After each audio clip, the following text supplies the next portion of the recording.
When you look at the drill guide on a Kreg Pocket-Hole Jig 520PRO, you'll notice that the holes in the guides aren't evenly spaced. Two are close together, and then there's a larger gap over to the third one. Plus, there are some lines molded into the top of the drill guide. Might seem a little confusing at first, but it's all there for a good reason. The different hole spacing gives you 3 different easy options to space your pocket holes in boards of different widths. So let's look at the lines. The long ones are easy to understand. They show the center of the pocket hole that you'll drill.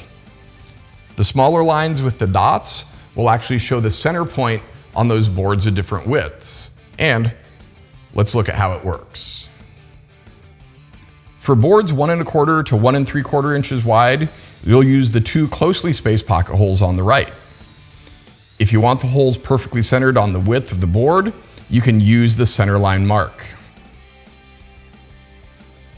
For boards 1 3/4 to 2 3/8 inches wide, use these 2 holes on the left. There's a center point for those 2. Finally, for boards 2 3/8 inches to 3.5 inches wide, you'll use the 2 outermost holes and the corresponding center point.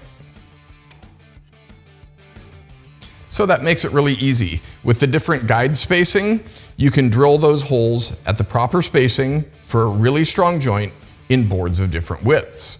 Of course, with pocket hole joints, hole spacing doesn't have to be exact since there's no pilot hole in the mating piece, but with the Kreg Pocket-Hole Jig 520PRO, you can be as exacting as you want to be. That's great for drilling into the ends of boards, but what about when you're working with a long board or a large panel? It's pretty simple. We recommend a pocket hole about 1 inch from each end, and then every 6 inches or so in between.